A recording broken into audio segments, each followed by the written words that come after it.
Then me and the Battlefield franchise are going to take a relationship break. I don't want to hear nothing from nobody until the next reveal trailer drops, so I'm just going to let DICE be in peace and let them get to work on their newest project. I'm a man of my word, and I have to say, sweetheart, it is so good to see you again.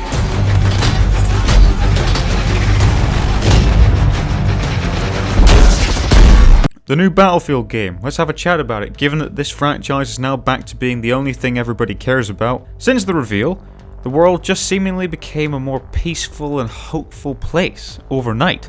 I haven't felt this sense of camaraderie within the Battlefield community since, I don't know, the day before Battlefield 5 got announced. Like thousands of others, after that trailer came out, I was so keen to jump back into some Battlefield games, and after a day or two when I shook off the rust and an unlucky run of terrible teammates, I just felt back at home.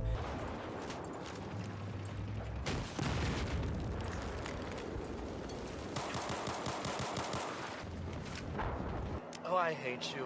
We played on maps that I never thought I'd get the chance to play again. It was so good to reconnect with some old memories and sense that the community were in good spirits again. So a quick shout out to you all. I love you people. I love you. But let's put aside the euphoria and me acting a little bit gay. Let's talk about the new game. Now, in terms of the setting, I couldn't really have asked for a better choice. I think we all assumed that we were heading into the semi-futuristic era, but I was initially worried that it was going to be a carbon copy-paste remastered Battlefield 4. And I've heard a lot of people say that the gameplay did give them some BF3, BF4 vibes, which firstly let's establish the fact that that's a good thing. Like you're watching a trailer for a new Battlefield game and you come out and say, this looks like Battlefield. And secondly, I kind of disagree. I mean, yes, there are many similarities to the trained eye, but to me, this does look like a new game. We have new mechanics to play around with, like the new abilities, the grapple hook, the jumpsuit, higher player counts on the more advanced platforms, the new plus system that could end up being insignificant for the most part, but it's nonetheless a cool idea. I think the game has enough things going for it to be classed as a new title. Now, here's some quick-fire thoughts on the biggest headlines surrounding the game. 128 players. I mean, the more the merrier, right? Now here's a graph showing a rough description of how big we can expect these new maps to be. AI bots will be present if matches are not at full capacity, which from past experiences like Battlefront 2, Titanfall, I'm all ears. You don't really expect much from them, you just expect them to direct the flow of battle and likely could be a key tactic to clinch tight games. Also, no word on crossplay yet. I do genuinely think, as long as it is an optional choice, it would be super beneficial to the community. No campaign. I can't believe you've done this. Now, I hate to be that guy, but fuck it. The last good single player I think in this franchise that was worth playing was probably Battlefield 3. BF4 was below average. BF1 had some good moments, but ultimately had a collection of stories that were just too short to get invested in. And Battlefield 5's was terrible. Fucking terrible. At least for me, if the term Battlefield 5 or BF5 is in a sentence, so too will some kind of profanity. And we decided to make a video about how we met. She decided. I decided and he didn't agree, but She forced me here. The weather systems do sure look cool cinematically, but I do wonder if the novelty of them will wear off after the honeymoon phase. Still haven't had a proper look at some role gameplay, but I am hoping for weapons to have a little bit more recoil, require a little bit more skill and patience than previous installments. I mean, it would sound logical from all the information we've got so far. Like, if you're going to have a plus system in the game that allows players to change their weapon on the fly, then obviously you'll want to give each build a distinctive feel.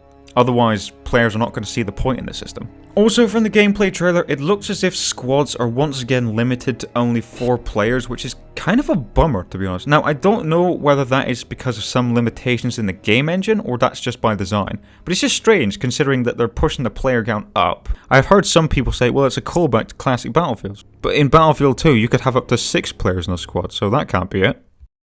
My biggest complaint from all the information we've gathered so far though is the specialist system, and I'm going to explain exactly why.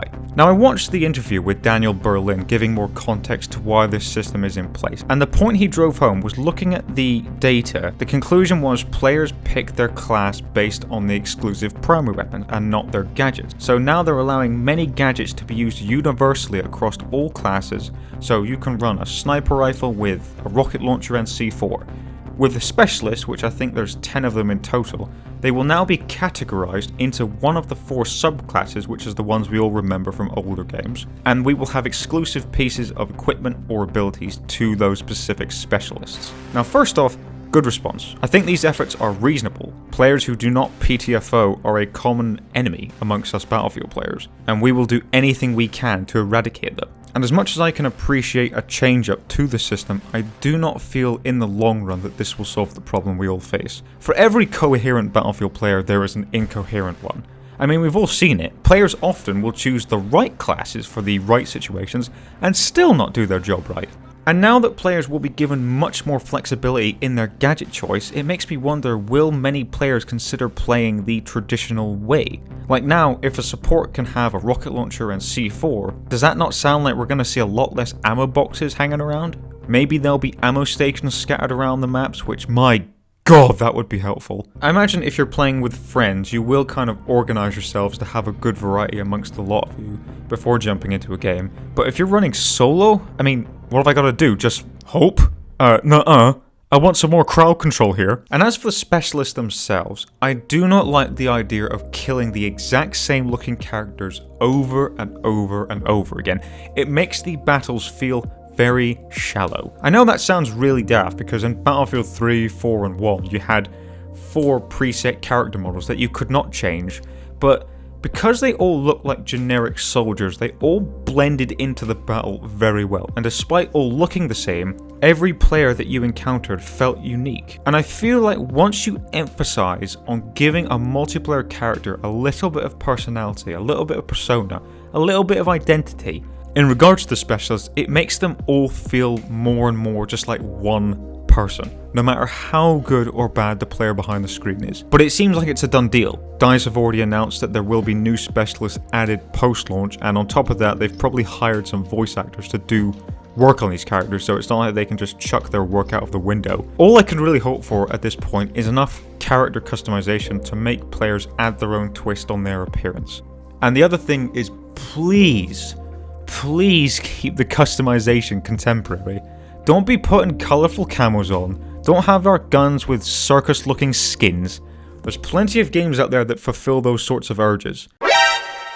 Vegan sausage rolls. Have you eaten a vegan I've not, sausage? but it's... But anyway, that's enough from me. Regardless, I'm rooting for it.